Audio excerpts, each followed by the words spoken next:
Polisi dan masyarakat tuh harusnya sejajar. Mereka tuh adalah mitra. Katanya pendidikannya kurang lama nih, A, B, C, D segala macam. Parameternya bukan di ijazah sebenarnya. People itu lebih percaya kepada ucapan dari pemengaruh atau influencer dibandingkan yang expert di bidangnya. Yang halo dek tadi, gimana ya? Nama saya Muhammad Fadli Amri, usia saya 36 tahun, saya adalah polisi, saat ini berdinas di staf sumber daya manusia ya, kalau di perusahaan tuh di HR. Kemarin juga baru selesai menyelesaikan perkuliahan ya di Magister Ilmu Kepolisian di Perguruan Tinggi Ilmu Kepolisian. Kesibukan saat ini saya di bagian Watpers ya, perawatan personil, jadi lebih kepada bagaimana kita mengoptimalkan dan merawat sumber daya manusia, khususnya yang di bidang kepolisian dari berbagai sisi ya, seperti jasmaninya, kemudian rohaninya, kemudian juga terkait hak-hak dan segala macamnya, yang dimana itu adalah bagian penting dari sebuah organisasi adalah manusianya. Masa kecil saya lahir besar di Tanah Laut ya, sebuah kabupaten di Kalimantan Selatan. Itu berjarak kurang lebih 2-3 jam dari Banjarmasin, sebuah kota kecil yang dimana selayaknya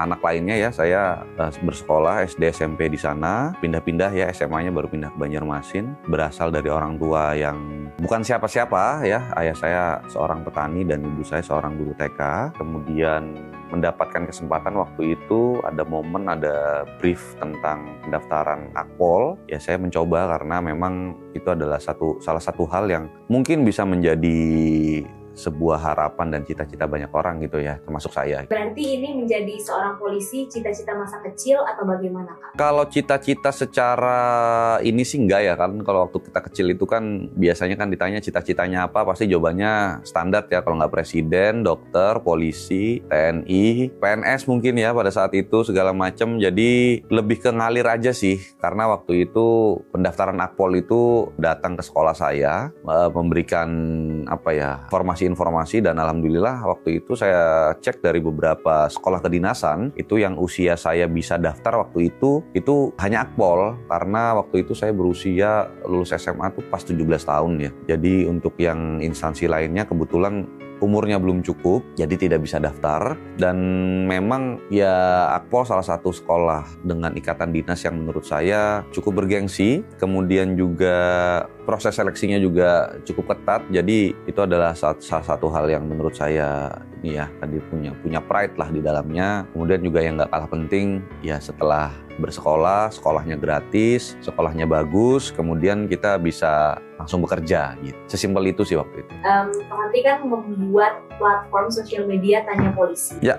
Nah itu boleh diceritain nggak awal mulanya, kenapa buat itu, apakah ada keresahan-keresahan tertentu atau gimana? Latar belakangnya boleh diceritain. Oke, jadi kenapa saya bikin platform Tanya Polisi, memang daripada ini ya, beberapa tahun yang silam itu kan sudah mulai digembar-gemborkan Indonesia Emas 2045, kemudian ABCD dan lain-lain segala macam. Saya rasa cukup penting untuk bagaimana ketika kita ingin menyongsong Indonesia Emas 2045 adalah mempersiapkan people-nya ya, manusianya gitu segala macam. Dan sesuai dengan kebidangan atau keahlian saya, kebetulan kan saya juga sudah S1 S2 di ilmu hukum dan S1 S2 di ilmu kepolisian, dan sekarang lagi menempuh doktoral di ilmu hukum, sehingga saya pikir itu cukup penting sesuai keahlian saya membuat sebuah konten atau platform edukasi terkait tentang hukum. Nah, karena profesi saya adalah polisi, sehingga saya namingnya menjadi Tanya Polisi gitu ya. Jadi maksudnya di sini Tanya Polisi adalah masyarakat bisa bertanya kepada polisi, atau teman-teman semua bisa bertanya kepada polisi, dan polisi bisa bertanya balik kepada masyarakat. Jadi ini adalah sebuah komunikasi dua arah yang saya rasa cukup penting, karena memang kita di sini adalah sebagai mitra ya. Dan ya balik lagi, saya juga tersentuh oleh salah satu hadis itu bahwa amal yang tidak terputus itu salah satunya adalah ilmu yang bermanfaat. Nah, saya pengen si Tanya Polisi ini jadi salah satu bagian penting program edukasi yang dimana ini bisa menjadi investasi akhirat saya gitu ya, ilmu yang bermanfaat tadi gitu. Dari pengalaman pribadi atau pengalaman secara profesional dari Bro Fadli, itu ada nggak sih momen dimana kayak ngerasa, oh ini turning point-nya, orang-orang masyarakat tuh perlu dan harus paham pentingnya publik itu memahami hukum dan juga tentang polisi ini, karena kan banyak yang sering salah kaprah. Apa turning point-nya? Ya karena saya juga sudah berdinas juga lumayan ya, sudah kurang lebih sekitar 15 tahun berdinas dari 2010-an itu. Ya memang saya sudah mengalami banyak hal ya. Tidak sedikit masyarakat yang kemudian ibaratnya karena ketidaktahuannya akhirnya dia melakukan hal-hal yang tidak sesuai dengan kaidah atau peraturan. Karena kan kalau undang-undang itu kan setelah diundangkan itu kan dianggap berlaku umum dan dianggap masyarakat itu harus tahu kan gitu karena sudah diundangkan gitu kan. Namun memang pada faktanya kita juga harus menyadari bahwa literasi masyarakat kita ataupun keinginan membaca masyarakat kita ini kan masih rendah. Dan saya melihat bahwa perlu adanya sebuah solusi inovatif yang dimana kita bisa membantu meningkatkan literasi mereka khususnya tentang hukum ini melalui berbagai metode. Nah, salah satu pendekatannya saya pikir karena memang sosial media ini sudah menjadi sebuah kebutuhan di era saat ini ya, saya mencoba pendekatannya melalui itu. Kemudian juga ada juga salah satu obrolan saya menarik dengan partner saya, Felix ya, dia PhD gitu kan. Food science, tapi dia pun bilang walaupun saya PhD, saya pun nggak tahu nih hukum-hukum yang ada di Indonesia seperti apa. Kan undang-undang kan ada banyak ya, ada undang-undang A, B, C, D segala macam bla bla bla. Menurut saya penting untuk saya bisa menginformasikan hal-hal ini dari tanya jawab yang ada di platform tersebut sehingga masyarakat bisa menjadi tahu. Ketika masyarakat tahu, harapannya adalah mereka bisa obey ya atau mengikuti peraturan tersebut, and then pun ketika mereka bertemu dengan mungkin ya ada oknum-oknum yang berbuat tidak semestinya, mereka pun punya dasar atau punya pengetahuan yang cukup untuk bisa ibarat kata tuh defense lah, berargumen. Ternyata sesuai aturan ini begini kok begini. Nah, itu kan hal itu kan menjadi sebuah kontrol sosial yang menurut saya bagus untuk kebaikan kita semua di kemudian hari. Memang tidak mudah dan tidak akan cepat, tapi saya pikir dengan sebuah kegiatan yang konsisten dan mungkin nantinya juga bisa menginspirasi banyak pihak, ya mudah-mudahan ini akan menjadi sebuah hal yang positif ya untuk bangsa Indonesia tentunya. Sekarang tuh banyak banget stigma-stigma publik itu kepercayaannya menurun terhadap polisi. Nah, apa sih yang dari stigma tersebut, apa kekhawatiran dari Kak Fadli dan mungkin tanggapannya? Ya, stigma atau persepsi ini kan sebuah hal yang tidak bisa dicegah ya, karena itu juga terjadi secara natural gitu kan. Mungkin karena memang adanya fakta-fakta di lapangan, ataupun juga saat ini kita juga bisa melihat situasinya melalui sebuah teori itu kan ada namanya echo chamber lah, kemudian juga ada kesesatan berpikir lah, segala macam dan lain sebagainya, sehingga bisa saja terjadi misinterpretasi di dalamnya gitu kan. Dan ya itu tidak mengapa gitu, karena itu adalah bagian dari sebuah pendewasaan atau proses bertumbuhnya negara ini gitu kan. Stigma yang ada bagi saya itu menjadi sebuah hal yang bisa menjadi pemicu untuk kita berbuat lebih baik ya. Kita artinya saya sih melihatnya bahwa ternyata harapan masyarakat ini tinggi terhadap kita gitu kan. Dengan tingginya harapan tersebut berarti mereka tuh menaruh sebuah keinginan, sebuah rasa yang dimana mereka tuh ingin tuh seperti ini loh, tapi ternyata mungkin karena ekspektasinya masih belum bisa dipenuhi secara sempurna sehingga terjadilah hal-hal seperti itu. Ditambah lagi mungkin tadi ya adanya ulah-ulah mungkin dari ada beberapa pihak mungkin yang mencoba memperkeruh suasana, kemudian membuat sebuah misleading informasi atau mungkin membuat sebuah hoax dan lain sebagainya. Itu akhirnya ya sedikit banyak juga bisa berpengaruh gitu terhadap stigma atau persepsi yang timbul di tengah masyarakat. Namun sekali lagi itu adalah sebuah hal yang menurut saya menjadi sebuah cambukan untuk kita bisa berbuat lebih baik lagi gitu. Banyak juga nih anggapan kalau misalnya orang-orang yang masuk polisi itu paling bayar bla bla bla bla kayak gitu kan. Nah, gimana sih tanggapan dari Kak Fadli terhadap anggapan-anggapan tersebut kayak gitu? Ya kembali lagi ya, anggapan atau stigma itu kan bisa muncul karena banyak hal gitu, dan itu juga tidak bisa dibendung. Saya cuma mau bilang satu hal sih yang menurut saya penting ya. Kalau misalnya memang masyarakat masih berstigma seperti itu, berpikiran seperti itu, sesimpel saya membuktikan bahwa saya masuk Akpol tidak pakai uang gitu. Jadi ya saya bisa bersaksi demi Allah, demi Rasulullah, saya memang masuk tanpa uang sepeser pun. Bisa di cross check mungkin ke lingkaran atau circle pertemanan saya di masa SMA, ataupun mungkin bisa di cross check, divalidasi lagi ke mungkin track back ke tahun 2006 saat saya pendaftaran, di sana mungkin data-datanya juga masih tersimpan atau orang-orang yang berdinas saat itu juga masih bisa dipertanyakan ya di Polda Kalsel saat itu. Saya ingat Kapoldanya almarhum Pak Brigjen Halbarubis waktu itu di sana. Itu adalah sebuah pembuktian yang saya tidak perlu ngomong banyak gitu. Saya buktinya, saya bukti hidupnya gitu. Ketika mungkin dibilang masih ada A, B, C, D dan lain sebagainya, ya saya tidak bisa berkomentar karena saya tidak mengalami kan gitu. Saya hanya mencoba gini aja gitu. Kita punya Tuhan, kita punya Allah gitu kan. Kita harusnya yakin bahwa zat ini tuh berada di atas segalanya. So, kalau misalnya kita punya keinginan sesuatu, ya saya pikir kita mintanya ke sana kan gitu. Kalau misalnya diizinkan berarti ya memang itu rezekimu. Kalau misalnya tidak, ya itu bukan rezekimu gitu aja. Mungkin memang bukan di situ tempatmu gitu. Jadi tidak perlu melakukan hal-hal yang aneh-aneh. Kemudian kalau dibilang itu hanya apa namanya tadi, sekolah doang, ijazah doang atau iya modal aparat modal ijazah doang gitu. Balik lagi ya, ijazah itu kan membuktikan kamu bahwa pernah sekolah gitu kan. Kalau membuktikan kamu pernah berpikir adalah ya dari perilakumu gitu. Banyak orang yang tanpa ijazah juga pada akhirnya dia juga bisa berbuat lebih gitu untuk masyarakat. Contoh, misalnya kita pernah tahu, kita pernah punya menteri Bu Susi ya, itu contoh nyata gitu loh. Jadi parameternya bukan di ijazah sebenarnya, tapi di bagaimana ketika orang itu bisa berbuat dan bermanfaat untuk di sekitarnya gitu, untuk masyarakat lainnya, untuk manusia lainnya. Jadi kemudian juga di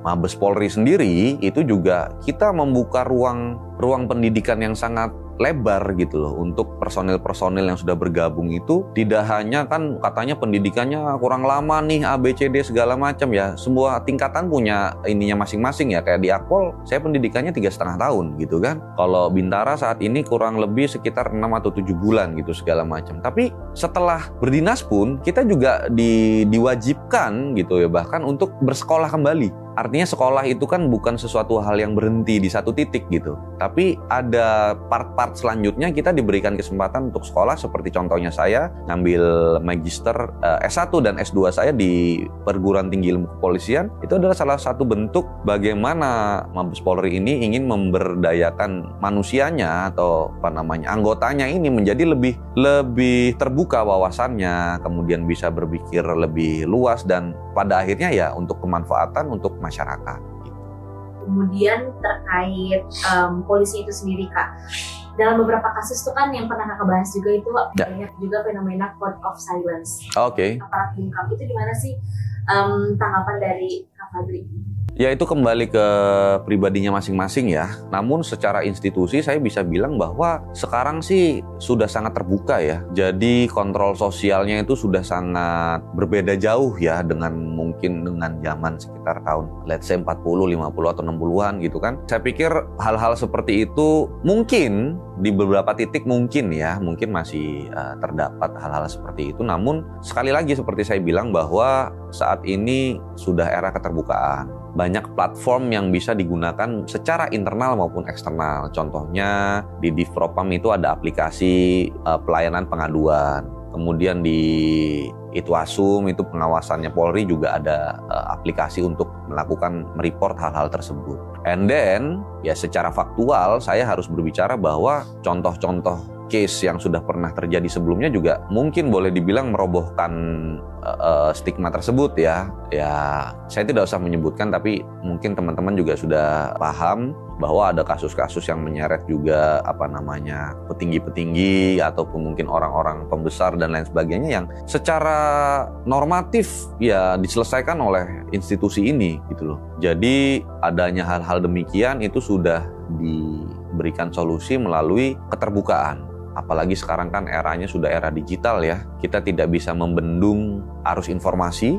Jadi ketika orang punya hal-hal yang mungkin menurut mereka kurang pas, semua orang bisa speak up sekarang gitu. Dan arusnya juga sangat cepat gitu. Kita nggak bisa bendung tuh hal-hal seperti itu gitu kan. Jadi saya pikir ya seperti itulah ininya, kondisinya ya saat ini. Menurut Bro Fadli sendiri, apa aja sih sebenarnya tugas-tugas dari para polisi ini? Dan apakah sudah dilakukan secara efektif oleh para polisi ini? In general ya kalau sesuai dengan undang-undang kan tugasnya kan Harkamtipmas ya, memelihara keamanan ketertiban masyarakat, kemudian memberikan pelindungan, pengayoman dan pelayanan kepada masyarakat, kemudian penegakan hukum, ya. Kalau dibilang ini kan secara data juga sudah ada ya risetnya yang membuktikan bahwa tingkat trust-nya juga semakin meningkat kepada Polri. And then setiap tahun itu kan ada press release ya, biasanya di HUT Polri itu disampaikan capaian-capaian kinerja seperti penegakan hukum itu berapa case yang ditangani dan berapa case yang diselesaikan. Kemudian Harkamtibmas atau pemeliharaan keamanan dan ketertiban masyarakat ya, kita juga bisa rasakan bahwa alhamdulillah di Indonesia saat ini kita juga merasakan bahwa ya boleh dibilang aman ya. Ada salah satu tokoh waktu itu yang saya ingat, saya lupa siapa orangnya, tapi saya ingat perkataannya adalah aman itu adalah sebuah kondisi yang di-create ya. Jadi aman itu tidak hanya hadiah dari langit, meskipun kita paham bahwa semua hal yang terjadi di atas dunia ini kan terjadi atas izin Allah ya. Tapi kan kita juga akan perlu ikhtiar. Nah, ikhtiarnya dari mana ya? Melakukan kegiatan-kegiatan pemolisian gitu. Yang dimana kita rasakan di Indonesia kita masih bisa ke pasar dengan nyantai, kita bisa berjalan-jalan, kita bisa CFD-an setiap hari Minggu pagi, kita bisa nongkrong dengan teman-teman di warung kopi. Bayangkan kalau kita compare dengan situasi-situasi saudara kita yang mungkin saat ini ada di Palestina, kemudian mungkin di Ukraine gitu kan, atau mungkin di daerah-daerah lainnya yang menghadapi situasi global yang sangat pelik. Itu kan ya mungkin kita mau keluar rumah nggak bisa, bahkan rumahnya sudah pada hancur semua. Ya kita mengirimkan doa kepada rekan-rekan kita yang di sana. Namun ini artinya sebuah momen untuk kita bisa mensyukuri yang ada, yang kita nikmati saat ini. Namun juga menjadi momentum juga untuk bagaimana kita mempertahankannya dan meningkatkannya. Perlu supporting dari berbagai pihak gitu kan, nggak hanya dari polisi itu sendiri, karena di teori community policing itu disebutkan bahwa keamanan itu adalah sebuah hal yang diciptakan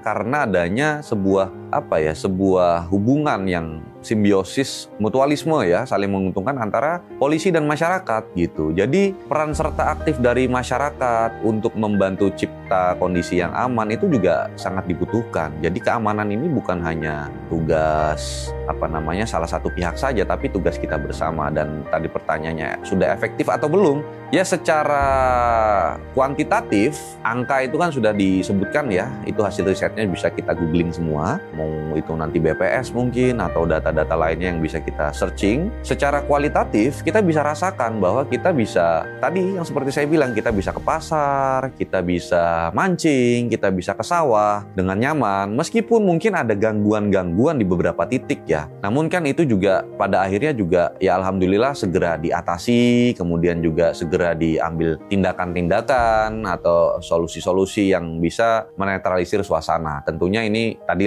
adalah tugas bersama polisi dibantu oleh rekan-rekan TNI, dibantu oleh juga instansi-instansi terkait dan masyarakat. Jadi ini adalah memang hasil dari kerja bersama. Dari sisi polisinya itu tuh semewah apa sih privilege menjadi seorang polisi itu, Kak? Karena di sosmed kita lihat banyak banget oknum-oknum yang banyak yang flexing kayak gitu kan, terutama kayak tuh penggoda para ciwi-ciwi kayak gitu. Nah, boleh nggak Kak Fadli dikasih pandangan terhadap fenomena tersebut, atau mungkin dijelasin sebenarnya semewah apa sih dari seorang polisi itu kayak gitu, atau privilege-nya apa?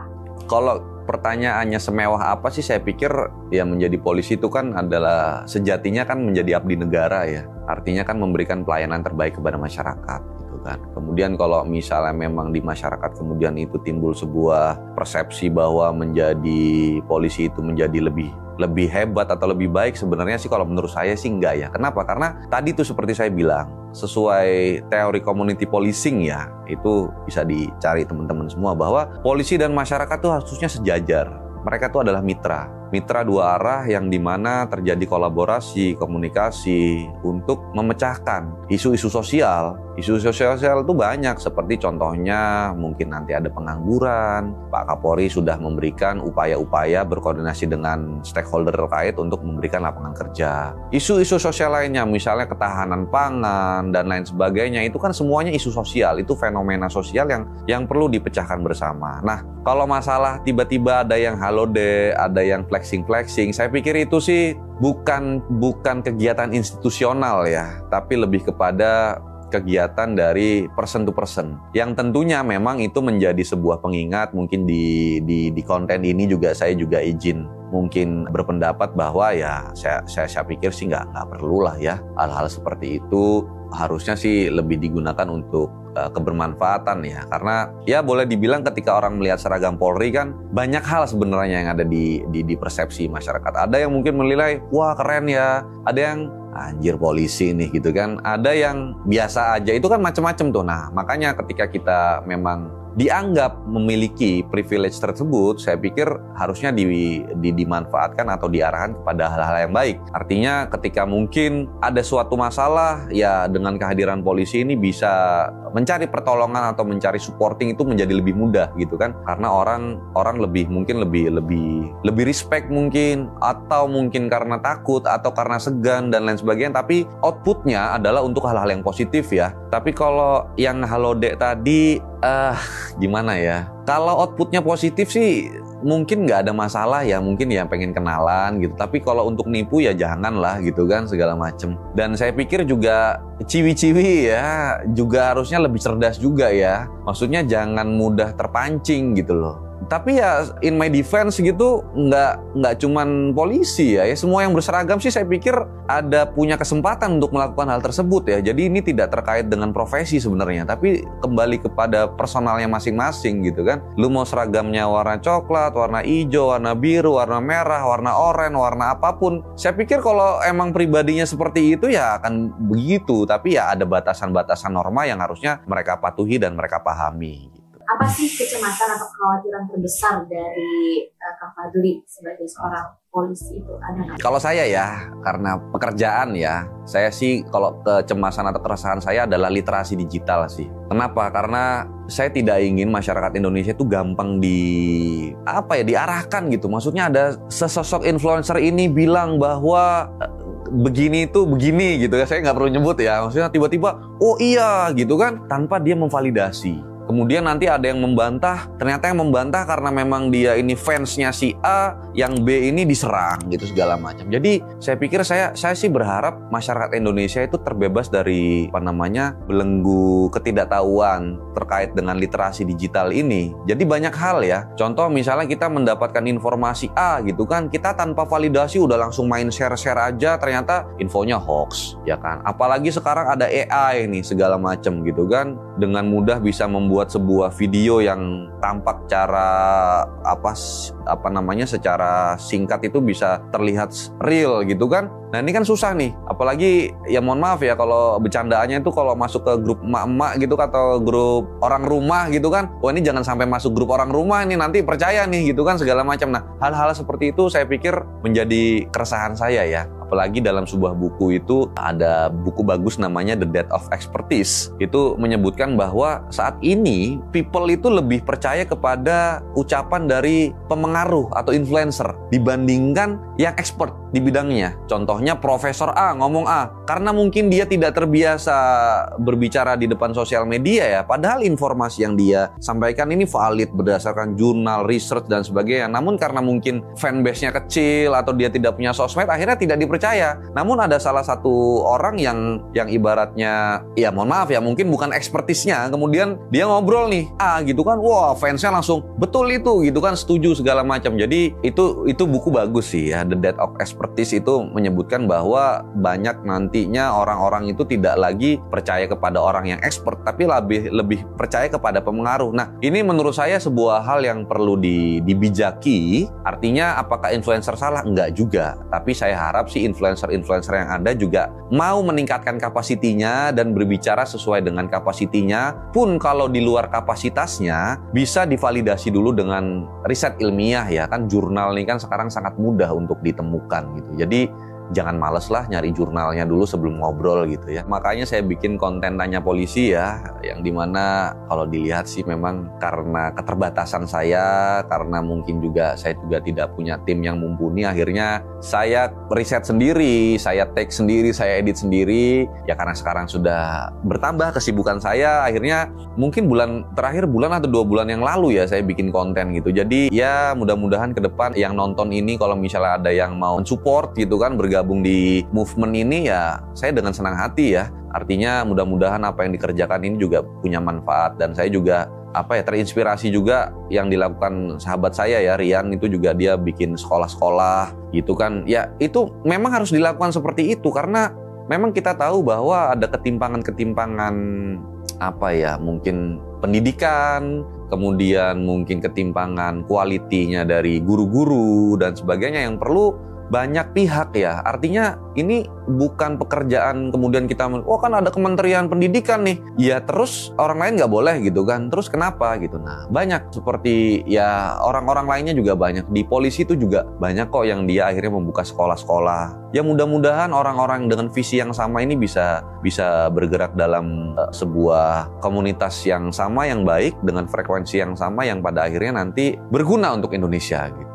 Terakhir banget Kak, kalau misalnya Indonesia ini seorang manusia, teman, bestie gitu, ada nggak yang pengen Bro Fadly sampaikan? Anda ya, mungkin saya menyebutnya ya, tetap semangat dengan segala fenomena yang ada, mungkin penyakit-penyakit yang ada di tubuh Anda gitu kan, segala macam, tetap bertahan, survive. Kita akan sama-sama cari penawarnya atau penyembuhnya, kemudian kita ya bersama-sama kita jadikan bangsa ini atau Anda menjadi lebih oke lagi, lebih hebat lagi gitu kan. Ya ini asumsinya dia umurnya, kalau manusia kan 60 sampai 70 ya, ini kita asumsinya umurnya sampai panjang gitu kan. Kemudian ya paling penting adalah mungkin terima kasih ya, karena mungkin saya dilahirkan di Indonesia atau kita semua dilahirkan di Indonesia, ya alhamdulillah kita mendapatkan kenikmatan-kenikmatan yang kita rasakan saat ini ya. Yang masing-masing orang pasti berbeda, tapi saya pikir penting untuk kita selalu bersyukur setiap hari.